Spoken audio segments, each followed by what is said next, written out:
in Asia matters in Europe.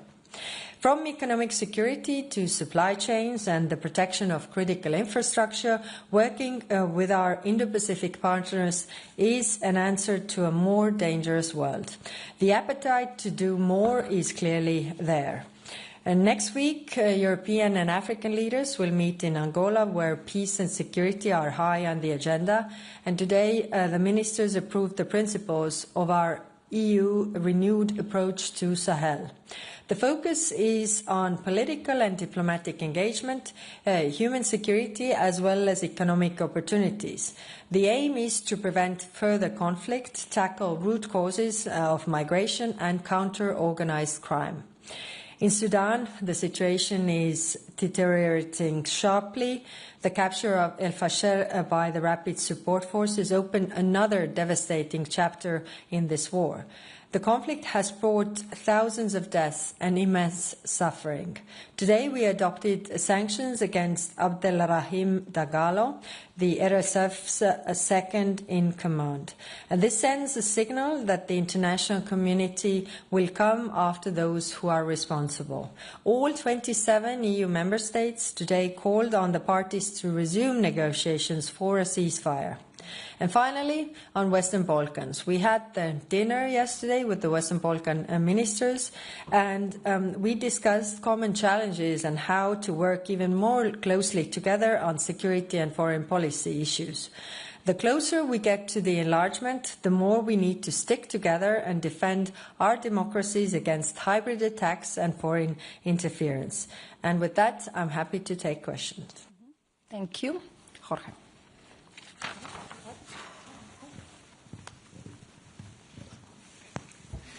Hello, Jorge Liboreiro with Euronews. High Representative, I think today we all have a strong sense of deja vu, no? Because this story, we have seen it before. The United States and Russia, they work on a plan behind everybody's backs. The plan is unacceptable to Ukraine. Europeans are angry. They demand a seat at the table. The media writes that Europe is being sidelined. I mean, you know how that goes. And it's a problem for you, at least for your public perception. What exactly can you do to change this, to ensure that this doesn't happen again? Because the stakes at play here are enormous for you, for the European Union. So what do you think you need? You need a new strategy, new approach, new channel of communication. What do you need to do to ensure this doesn't happen and you really have a seat at the table? Thank you. Well, ministers in the room were quite, solid and I would say calm about this, because we have seen this before, and because different peace plans cannot work if the Europeans and Ukrainians do not agree to this. So that's why we focus today's discussions on what are we doing and what is our course of action. Like I said, we have a two-point plan. One is to pressure Russia, and today we discussed very intensively how to work on the shadow fleet, because we also had the head of intelligence, European intelligence, in our meeting, giving concrete examples and numbers how the sanctions on shadow fleet are really affecting Russian revenues to fund this war. And this is our approach, and that's why we focused on our approach. For any peace plan to work, it needs Ukrainians and Europeans to agree. Thank you. Gentlemen. Thank you so much, Alex Caddy for TVP World. I wanted to ask about the shadow fleet, first of all. When do you expect there will be concrete changes in the European powers' ability to actually impact these ships and actually make the difference you want to see? A second question on the Polish rail incident. You mentioned yesterday the example of Baltic Sentry, and you said we need something similar here. I didn't have a follow-up then, so I have a follow-up now. Could I ask you, are you planning a broader response to protect critical infrastructure like that Polish rail incident, which the Polish Foreign Minister just said was designed to injure, if not kill people? Thank you. Yeah. Thank you. First of all, on your first question, we already have a huge impact by this shadow fleet sanctions on Russian oil revenues, and they are using the oil revenues to fund the war. I mean, today we had the head of intelligence really showing in numbers what kind of effect it has. I mean, I just bring you one number. When we started with the shadow fleet, the first week, the effect, the revenues from oil dropped via the Baltic Sea and the Black Sea 30%, and what we see, they are at the all-time lowest, but clearly we need to do more. It's not enough, but it clearly works. So I want to reiterate that. Now, on the protection and infrastructure, it's clear that infrastructure under the sea or the trains or all the infrastructure that we have, it requires a lot of effort to protect it along the way. So what are we doing? We are, of course, proposing new sanctions, but we also, share the best practices how to tackle the online recruitment, because today we discussed also this. Who are those who are committing this? These are usually petty criminals that are bought off, to do these sabotage acts on behalf of others, and to really tackle that, and that is a national competence. But because some countries have more experience with that than the others, then to share the best practices and to really be vocal about this, that all these petty criminals cannot get away with this. If there are, I will not bring you all the examples that I have in my mind to save time, but clearly we can tackle this if we go via the online recruitment and how they work with those people who are actually committing the crimes. Mm-hmm. Right. Yeah.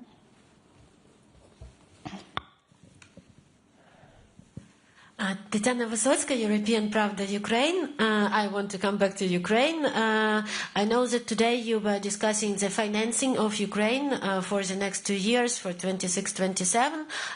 What is the main, the preferable for you option of financing of Ukraine? We know that there are 3 options according to the options paper presented by commissions. And what is the situation with the frozen assets? Will it be possible to use them, and what is the position of Belgium? Is it changing or is it the same thing?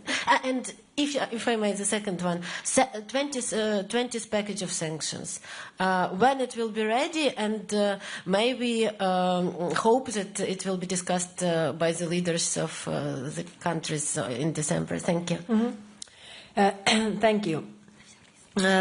We didn't discuss in depth the financing issue for Ukraine, although it was raised several times.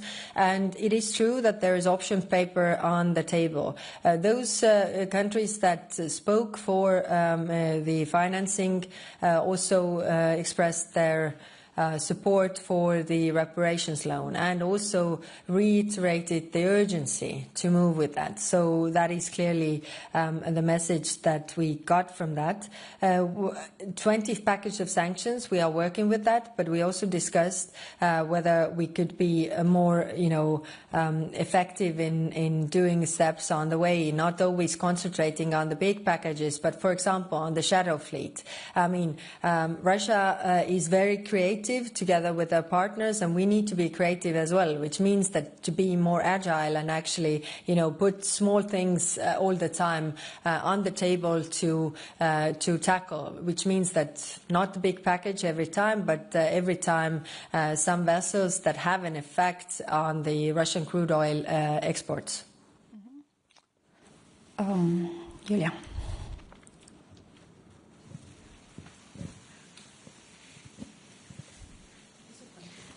Julia Sarivan, Journal TV, Republic of Moldova.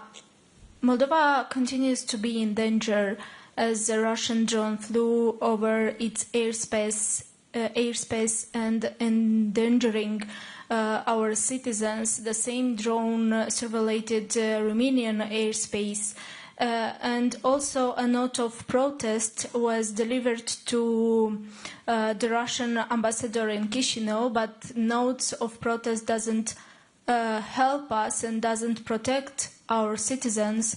So what European Union can do in this regard? Thank you. Via the European Peace Facility, we are supporting Moldovan armed forces also to defend Moldova. So we are trying to do in that regard what we can do. Thank you. Thank you. Andrew.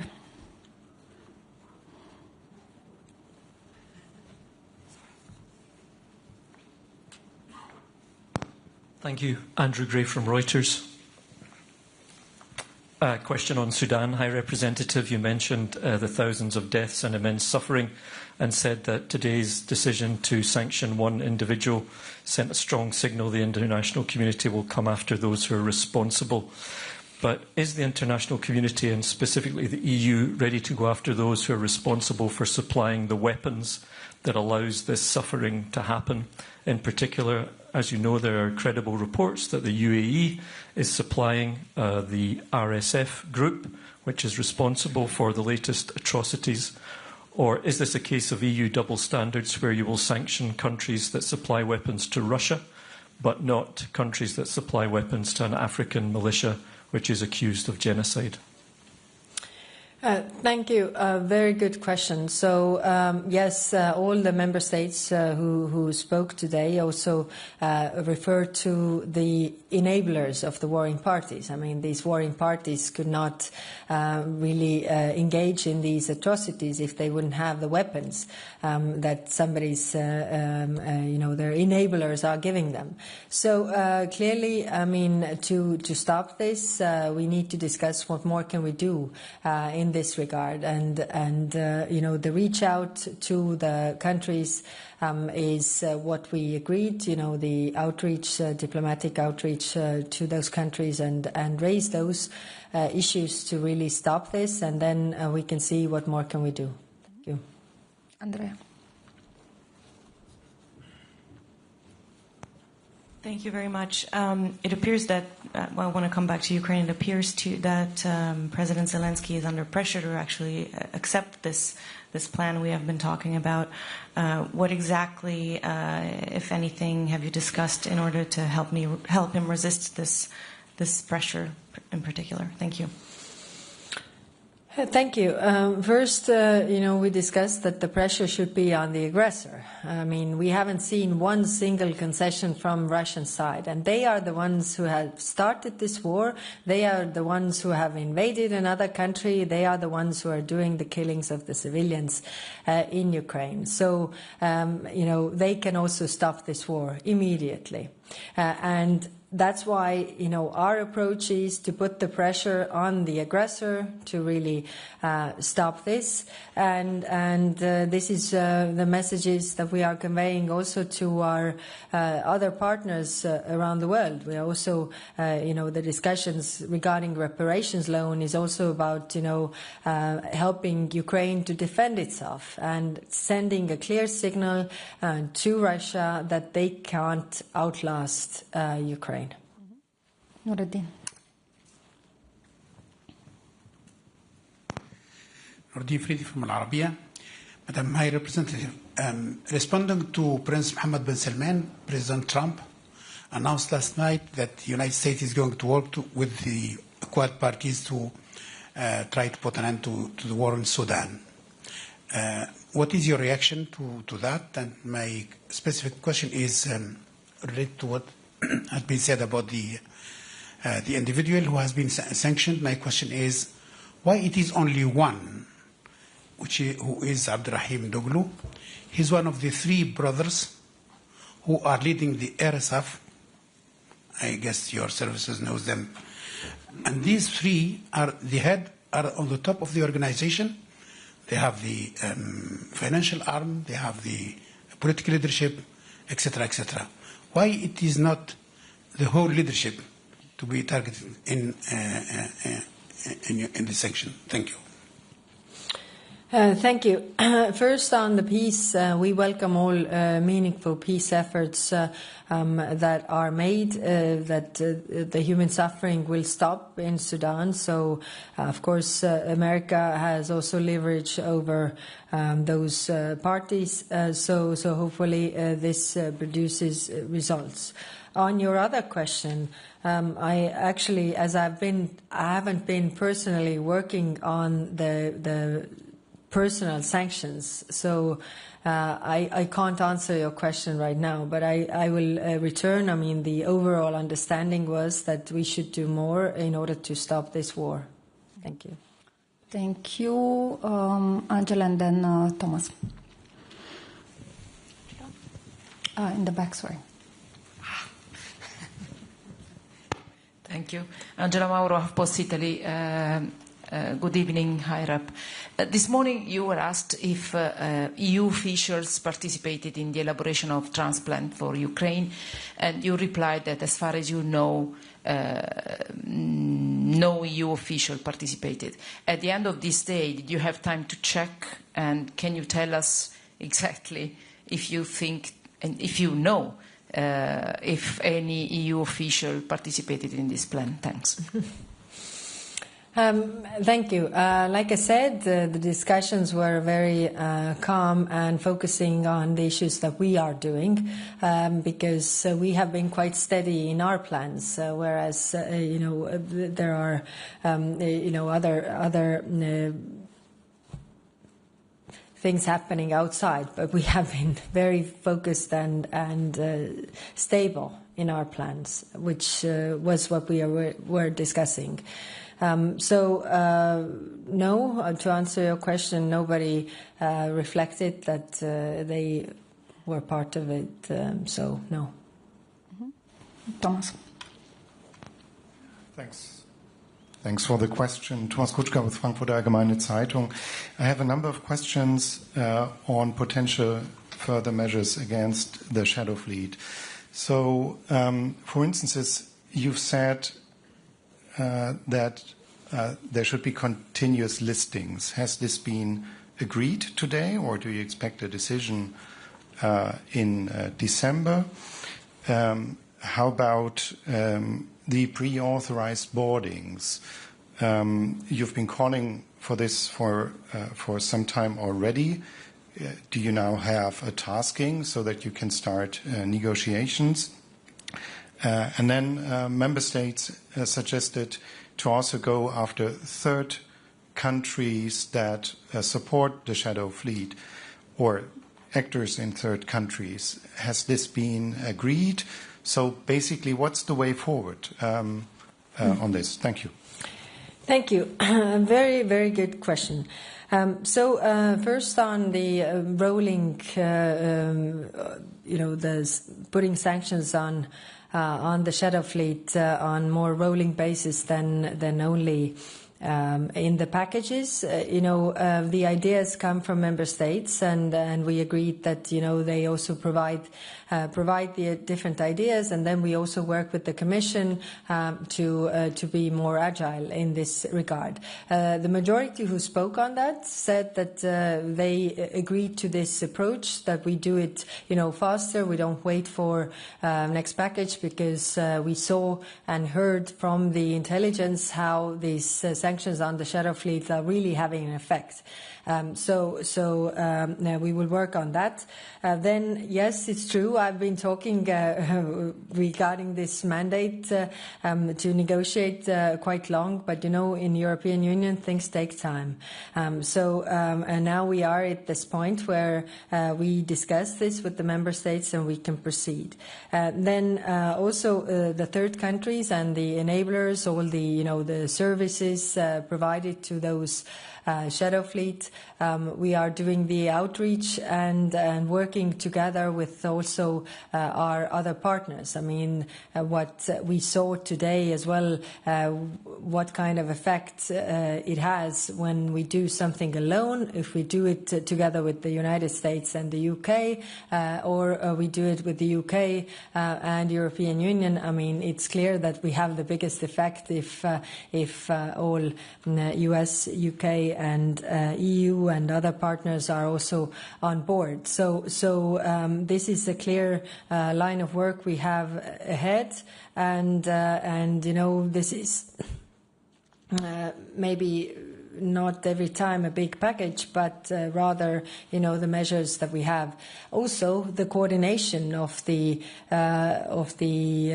measures that can be used to, slow down these ships, whether it's environmental issues, whether it's insurance issues. And today, with the ASEAN partners, we also raised this issue because it is also a question of maritime security and environment. So it is in the interest of all the countries that operate in the maritime sphere, that the rules are fair and these rules are followed. Thank you. Thank you. Last question, Mattia.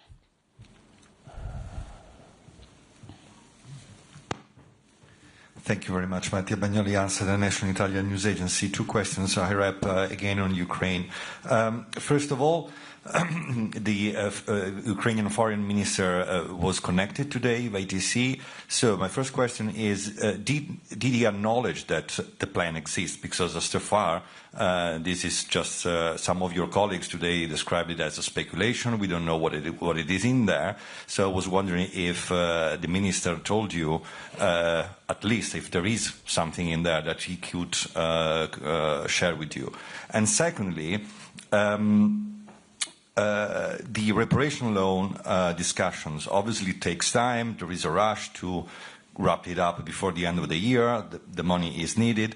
But in the end, if there is a peace plan, and if this peace plan appears very quickly, then it's very difficult to close a discussion on the reparation loan, because maybe it's not useful anymore. So my question is, do you think that at this moment, who has the interest of going quickly, in a peace plan? Is more Russia or is more Ukraine? Of course, on one side, Ukrainian people are killed every day, and their infrastructure is bombed every day. The winter is coming, so it's clearly that they are suffering the most. They want the suffering to end as fast as possible. That is very clear. But at the same time, as it can't be with the price of giving up your country, basically. So this is also quite clear. That's why the work on the reparations loan has to continue, because it makes also Ukraine stronger, and it makes, it sends a very clear message to Russia that Russia can't outlast Ukraine. And I just remind you that Ukraine is fighting for their homeland, for their people, for their civilians. If over 93% of Russian targets have been civilian targets, it's just to cause as much harm and suffering to the people as possible. Any government cannot agree to that you actually, award the one who is doing the killing. And that's why I think, it's also a question why Russia is now making a good face again, because I think they are afraid of this reparations loan. I think they are coming to the point where they are running out of money, and, they want to show outside that they are super strong and everything, but actually, it's not the case. So I think, again, this gives us the reason to be strong, to keep on the course, to support Ukraine, but also pressure Russia. Thank you. Thank you. This concludes our press briefing. A good evening. Thank you.